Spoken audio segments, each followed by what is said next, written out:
Саламатсыздар ма, құрметті студенттер? Жоғарғы инженерлік технологиялық колледжінің арнайы пәндер оқытушысы Сәрсекенова Толқынайдарова.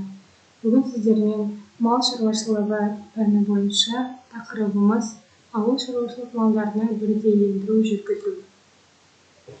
Ауыл шаруашылығы малдарын бірдейлендіру мемлекеттік маңызы бар шара.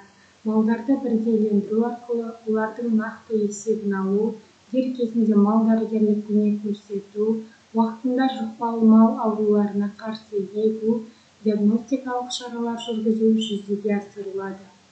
Ауыл шаруашылығын бірдейлендіру ережесі Қазақстан Республикасы үкіметінің ветеринария туралы 2002 жылғы 10 шілдедегі Қазақстан Республикасының заңының 8 бабының 38 тармақшасына сәйкес, сондай-ақ асыл тұқымды мал шаруашылығы туралы 1998 жылғы 9 шілдеде Қазақстан Республикасының заңының 1 бабының 24 тармақшасына сәйкес әзірленеді және ауыл шаруашылығы жануарларын бірдейлендіру тәртібін айқындайды. Осы қағидалардың 9 тармағында көрсетілген тәсілмен бірдейлендіруге Қазақстан Республикасының аумағындағы ауыл шаруашылығы жануарлары жатады. Ауыл шаруашылығы жануарларының төлі мынадай жасқа жеткен күннен бастап 14 жұмыс күннен кешіктірілмей бірдейлендіріледі. Бұзаулар, қозылар, уақтар, боталар туған күннен бастап 7 күн өткеннен кейін, құлындар 4 айлық жастан бастап. Ауыл шаруашылығы жануарларына ветеринарлық паспорт беру тәртібі. Біріншіден, ветеринарлық дәрігерлер ауыл шаруашылығы жануарларына жеке нөмір берген сәттен бастап 3 жұмыс күнінің ішінде жануарлардың иесіне ветеринарлық паспорт беріледі. Екіншіден, ұсақ малға қойлар, ешкілер ветеринарлық паспорт отарына беріледі. Ірі қара малдарға жеке-жеке беріледі. Үшіншіден, ветеринарлық паспорттардағы деректерді ветеринарлық ұйымның дәрігері қолымен және мөрімен бекітеді.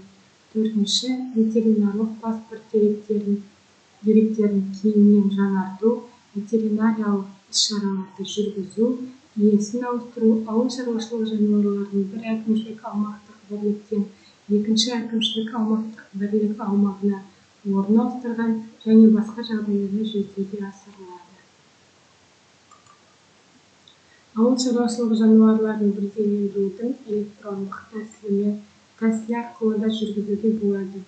Бұл жерде егер электронды түрде тіркегіңіз келсе, біріншіден жануардың орналасқан жерін, жануардың иесін, тіркеу себебін, жануардың түрін, бірдейлендіру тәсілі, тұқымы, бағыты, жеке бірдейлендіру нөмірі, енесінің сәйкестендіру нөмірі, жынысы, туған күні, осылардың бәрі кестеге сәйкес енгізіледі. Ауыл шаруашылығы жануарларына жүргізілген ветеринарлық өңдеулер және диагностикалық зерттеулер және ауыл шаруашылығы жануарлары туралы басқа да мәліметтер, ауыл шаруашылығы жануарларының жынысы, түсі, жасы, қосымша белгілері дерекқорға енгізіледі. Бұл дегеніміз жаңағы малдың данные туралы сайтқа енгізіледі. Жануарды есептен шығару себептері. Егер жануар өлген жағдайда, сойылған жағдайда, сатылған жағдайда, жоғалған жағдайда, жеке пайдалануға арналған сою, жануар иесін қандай да бір себепке байланысты өтініші бойынша есептен шығарылады. Назарларыңызға рахмет.